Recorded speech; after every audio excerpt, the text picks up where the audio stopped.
Hey everyone, welcome to my YouTube channel. This is Project Turbo. I want to do this episode to kind of give you a better introduction to the channel, discuss the cars that we're going to be featuring on the channel, as well as go over some of the parts that we'll be installing on the channel and having a series on. So stay tuned for more. And here it is, my pride and joy, my 2014 Nissan GTR R35. This has always been my dream car, was the car that I wanted my entire life, and I was finally able to get one earlier this year. I've already done quite a few mods to it. It is a full bolt-on car, but I do have stock downpipes, but everything besides that, is full bolt-on, so injectors, fuel pumps, intakes. It has flex fuel, so I'm running E85. It's put down around 650 wheel horsepower. It is a great car. Really fun to drive, turns a lot of heads, and is extremely fast.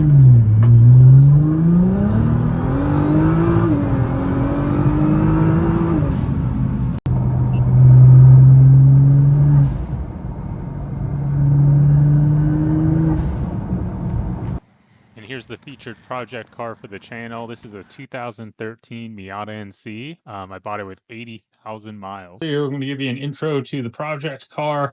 This is going to be a track toy that you can drive on a daily basis. That was kind of my what I wanted to do with this build. I've gone all the way off to the deep end with a 525 horsepower Miata.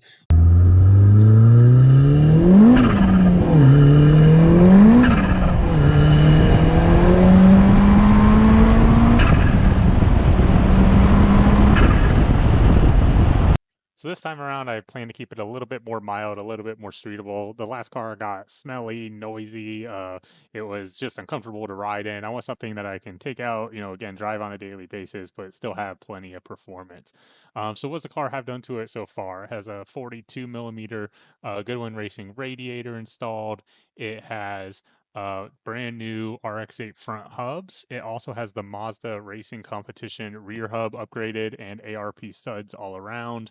I also have more so coolant tank in the Goodwin Racing strut support bar. I went with the Super Miata Zeta Race coilovers. I've had them on my previous car. They're amazing. Comparing them to the factory Bilsteins with lowering springs, these are way more compliant, even at a race spring rate. So I can't recommend these enough for somebody. If you have the money to splurge, highly recommend going with the Zetas. It's one of those things, if you buy it nice, you don't have to buy it twice. The car also has Goodwin Racing competition motor mounts. I went with the competition ones because they're a little bit stiffer, but they are still rubber, so they maintain a lot of compliance. You don't get as much noise or vibration.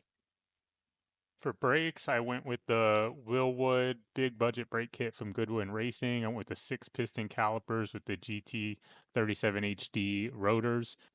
I also went with the Porterfield R41 pads all around from Goodwin Racing's recommendation. It's a good streetable track pad. I already did a track day with this car, had no issues with brake cooling. I also do have active brake cooling with the singular kit from Goodwin Racing as well. But again, did a track day in Florida at the firm, which is known for being tough on brakes, and the car performed flawlessly with absolutely no brake fade whatsoever.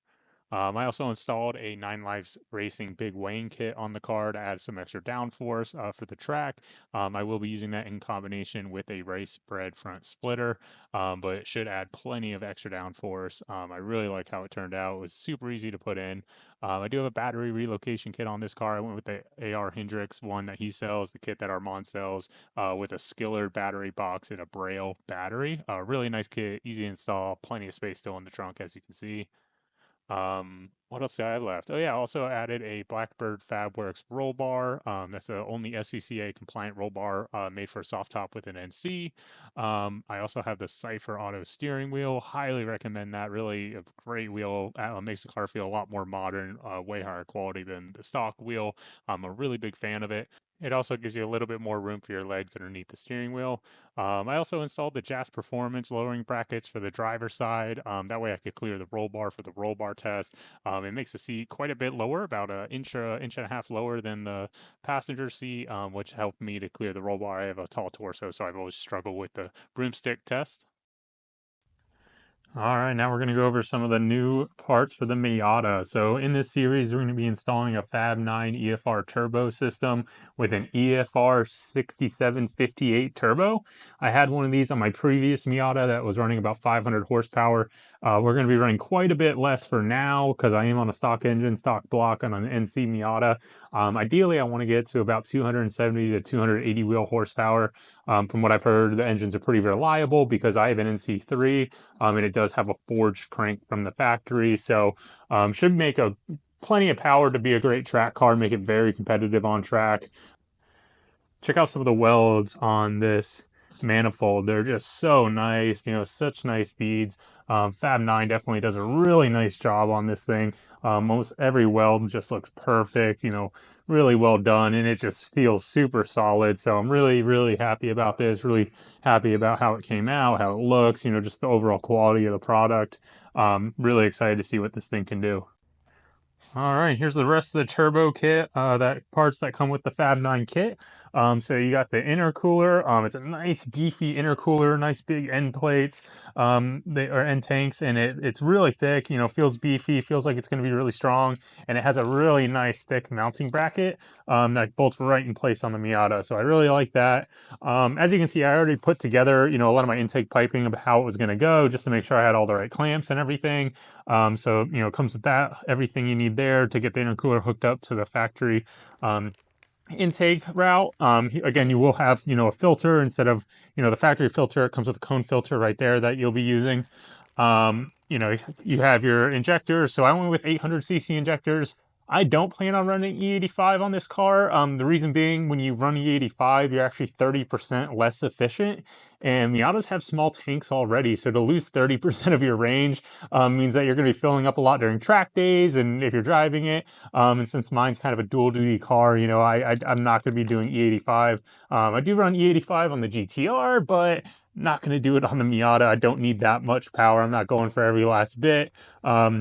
So just running 800cc injectors, which should give me plenty of headroom. These are the ones that you can get as part of the kit from Fab9 directly.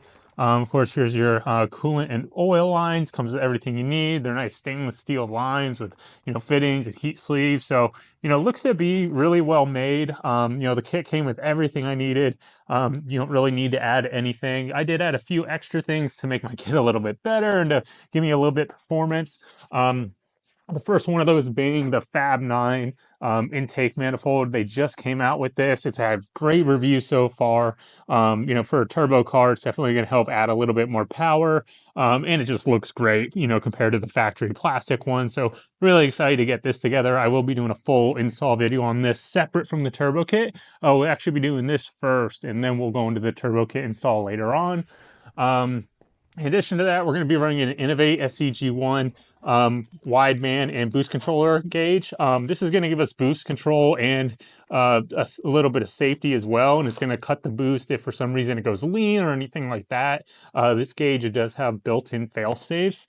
So I did hear from Brian at Fab9 that he recommends having an electronic boost control. That way you can catch any boost creep and also make sure you're making full boost the entire time. So we decided to go with this, and I'll be doing a full install video on this as well. That will be its own separate video.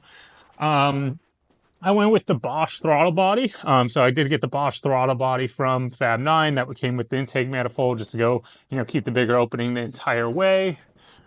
Let's see, we got the short clutch line. I'm keeping my clutch hard line, but I am going to be replacing the factory rubber one with the stainless steel line. There's a short section of the factory line that's rubber. My car's, you know, 10 years old, so, you know, it's about time to replace that rubber line with the stainless steel line. Also got a new power steering tank, the Moroso power steering tank. So we'll be putting that in. I also have to replace my power steering rack. It's leaking. So I'll be doing a full video on how to replace the power steering rack, and we'll bleed it and everything and install this new tank. All right, I think that is pretty much everything. All right, guys, that's going to do it for today's episode. If you like what you saw, don't forget to like and subscribe to the channel. It's going to help boost the channel. If for some reason this channel ever becomes monetized, I will put big turbos on the GTR. So if for some reason we get enough followers and we get enough likes and we become a big enough channel, that is the plan. I will put big turbos on the GTR. But for now, it's a small channel. It's a small community. I just want to help out the Miata community and just help give back to the community that helped me build my car back in the day. So if you have questions, you're working on a build yourself and you need some guidance, definitely reach out. I'm more than happy to help anyone out that I can in the community. Again, shout out to Greg Peters because, you know, his videos definitely helped me build my first turbo car when there wasn't a lot of information, you know, out there. So hopefully I can just continue to add to this community, make it, you know, a great community for, you know, all car owners and anyone who's interested in owning, you know, any type of boosted car in the future. Besides that, you know, I do some sim racing. So if you're into sim racing, you can follow me on Twitch at Jeremy Turbos. I do a lot of sim racing in ACC.